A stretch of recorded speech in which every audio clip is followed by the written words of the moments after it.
Nick, you work for something called the Stanford Persuasive Technology Lab. What exactly is that all about? That's correct. The best way to think of us is where computer science, psychology, and design intersect. We're hoping to build experiences, devices, and products that change behavior over time. We like to focus on positive and empowering behaviors. We have a peace innovation lab, a calming technology lab, and every year we have a mobile health conference, helping people to create pro-social and positive behaviors. Now, are these behaviors where the person recognizes that their behavior is bad and they want to change it to be what you recommend for them? In terms of willingness to change behavior, we go across the spectrum. It's easiest to design for people who would like to change, and then we just provide a framework to give them that. But sometimes people are unaware. Sometimes, like in the case of an insurer and a population, we'll then help the insurer guide their population towards a certain method and mode of behavior. Well, what's the basic method of changing people's behavior? Do you just say, well, here's how you ought to behave? They say, gee, I never thought of that. What a great idea. The metaphor we like to use most is thinking of it like cooking, preparing a meal. There are a number of different dishes, a number of different courses, and you have to focus, what would you like? Is it an appetizer? And we think of that, which kind of behavior, for how long? Are we changing one behavior for one day, a behavior over 6 weeks? At what length? And are we increasing or decreasing? Are we erasing or adding a behavior? That's how we compartmentalize. Could you give an example of a specific type of behavior that you try to change? And is it a question of eliminating behaviors or adding new behaviors, or a mixture? When it's left to us, we would always add a new behavior. Much harder to erase behaviors, so we like to layer on a new positive behavior. For instance, run half a mile once a week. That would be something that we would take on, because we know that's a reasonable goal and an amount of time that we feel comfortable designing for that's realistic for a person who may not be running. Well, what if somebody wants to quit smoking, say? Would you have a method of dealing with that? Certainly. Or any kind of addiction? We have worked with a number of departments and firms that have hoped to erase addiction, but again there, we'd layer on positive behaviors that would divert attention and time away from the addiction. Now, you're the mobile team lead at the Stanford Persuasive Technology Lab, so does that mean you're creating mobile apps that people can use on their smartphones to change their behavior? I'll give a brief overview of the lab. We have undergrads, graduate students, postdocs, visiting professors, and industry partners. So all of us have a myriad of skills. I bring together different skill sets, developers, designers, and information engineers, and we'll team together or partner outside in industry and say, based on the methodology that we have learned within the lab, and take that and build apps that change behavior. So what would a typical app look like? Let's say I wanted to quit smoking, so I got this app. What would it do to get me to do that? I'll give an idea of the apps that have come out of the lab, and that might be a better frame. We have had founders of Instagram, the recently purchased photo sharing app. Lark, you have a device on your wrist to track your sleep. Pulse, bring together a number of different news sites and feeds onto device. For Info, one of the leading mobile advertisers, and the 500 Startups Incubator. The hallmarks of them are simple, very few slides or screens, and a lot of personalization to the person. So as few clicks as possible, relevant to the user, and that embeds and creates a habit. Now, is there some kind of groundbreaking psychological insights behind this? Because I think the mobile technology is not the critical thing. No. The technology is the easy part. The understanding of the behavior is the real critical part. And our stance that we take is it's different for each product, each user group, each time. So I've had instances where a certain directive, say saving money more often in a certain population, in my case was Spanish speakers, the same directive with the same group but a different geographic area, the same learnings didn't hold. So it's so many factors that are differing. Each time we have to learn, which each new group of users. So you're not necessarily talking about psychological disorders. You might be talking about bad habits, unhealthy habits that, not compulsions, but habits that people could break if they really want to badly enough. And we're just creating the products that create those positive habits that get them and guide them down those new roads. Okay. And so do you have your products out there? Are people actually using them today? Yeah. Instagram, Lark, For Info, Pulse, 500 Startups creates and incubates products. And again, we have founders from those teams. We certainly don't take all the credit. They're very driven, very intelligent individuals, but we like to think we had an impact on their way of thinking and how they create their product. What would you say is the most important product that's come out of your lab so far? Let's come back to that one. Okay. Yeah. Now, do you guys work together? I know that you've had some professional association. Does your work reinforce each other, or do you cooperate in some way? Well, so far we've been looking for ways to collaborate. I think that, I'm obviously firmly rooted in the tenets of cognitive behavioral theory, how to do behavior change with more sort of stuck behaviors and stuck disorders. And certainly Nick and his team have a lot more experience with design, with gamification, and all of the things that make these apps sticky and really become a part of a person's life. And so we've really been hoping to find ways to meld those two, because we have, if nothing else, hundreds of thousands of veterans to serve in this country. So they are absolutely a group that's worthy of using all the incredible knowledge that's been found at Stanford. And how we think of that is, we're certainly not specialists in cognitive behavioral therapy, but the behaviors that comprise that, we would take them apart. Is it telling the story and having that recounted to you? Is it seeing different images or colors? We would then design for those things that she has told us are important, and then see, are users doing this as often for as many times as we would like? If not, tweak the design, send it out again. Is it important to make the design kind of fun so that people want to use it? Because I've seen some apps where you track your health and you enter different health parameters every day, but most people don't enter those parameters when they feel well. Yep. And then when they feel poorly, they don't have the history. So how do you get people to keep doing it? The goal there, to make it as easy as possible. If the user does not have to input it and we're still able to gather the data, that's certainly our choice. Or to do it in a secondary way. For instance, encouraging them to walk and then tracking the steps taken in the route versus asking them draw it in and let us know. So this would be sort of a health app, like a person wants to stay physically fit, but unless they have somebody nagging them, they're not going to go out and do anything. So you have to have this app saying, why don't you run today? Luckily, the apps have nagging functions now. We build those into all of our apps for sure. And there are a number of ways that we can think of that. For instance, we talk about a behavior chain. Is it waking up Sunday morning that gets you to run because it's sunny? Is it putting your bag near your bed? Is it wearing your running socks? Is it watching a certain piece of video content before?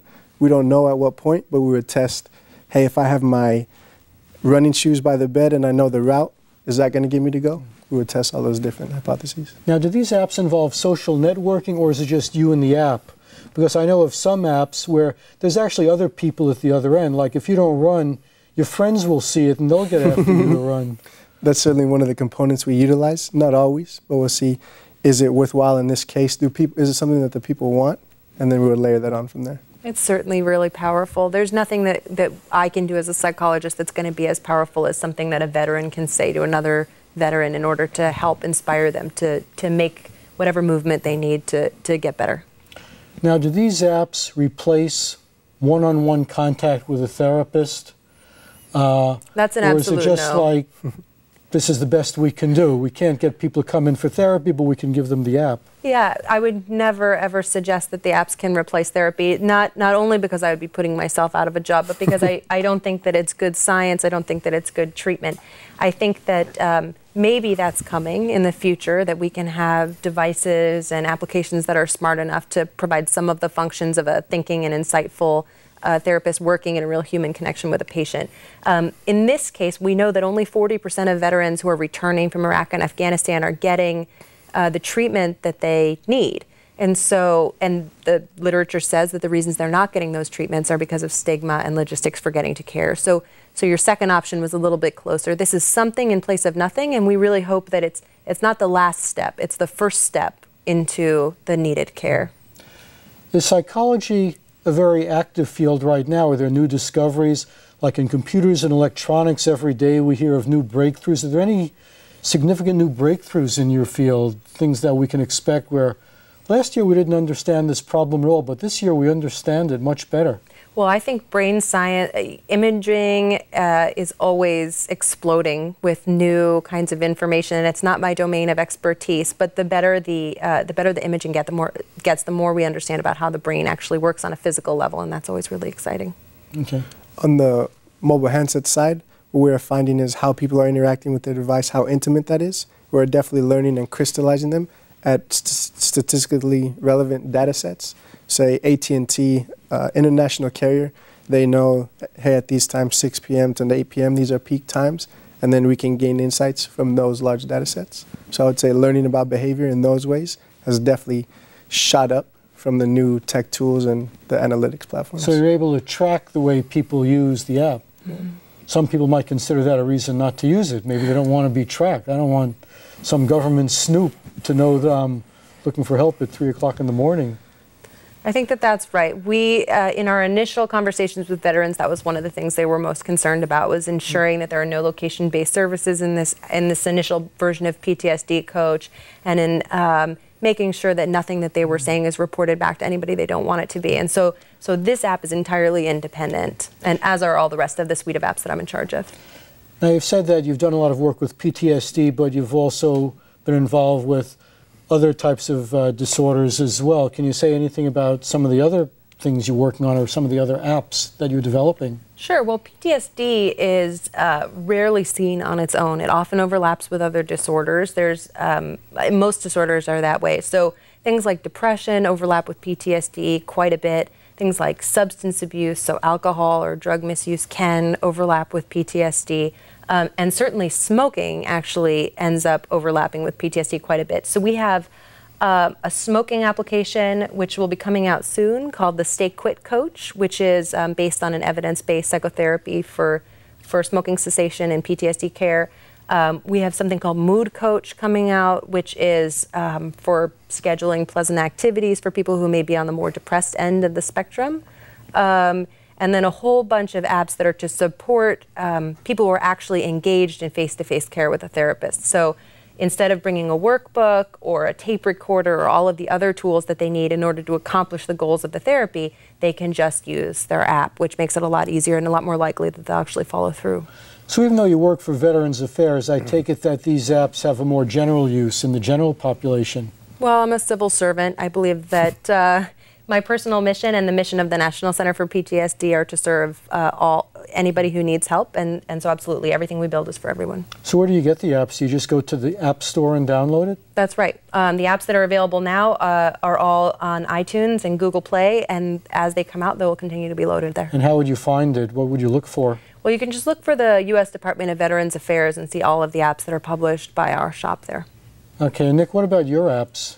Are they in the App Store? Some of them are not just apps. Some of them are other types of mobile devices. Yeah, products of devices interacting, experiences, a number of things along those lines, and then a lot of projects that at this point we're unable to discuss. Mm-hmm. But due to we worked with the NATO psychological ops teams, the Naval Postgraduate School, a number of Fortune 5 consultancies, handset makers, and carriers, and we layer on our methodology within their current and new products, and then we see those come to fruition, and many do quite well, and we often have to be tight-lipped, which is sometimes frustrating. But so what got you into this work in the first place? What made you interested in this? I think it was just making a difference in my own environment, in the world at large. Was a salesman before, then thought, who is scaling persuasion? Found the Persuasive Tech Lab, and then I looked and thought, where is a field that is new, where I can sink my teeth into, that is international, and I found mobile and mobile devices to be that spot, so took it and ran for it. Well, here's a more general question that either of you could answer. Given all these tools for dealing with mental health, do you think that the general mental health of our society is getting better or worse? Ooh, that's a tough one. I think that mental health has always been kind of a moving target. I don't know necessarily what it means to be mentally healthy or unhealthy. And I think that, we're all just doing our best to get through one day to another in a way that feels validating and rewarding to us.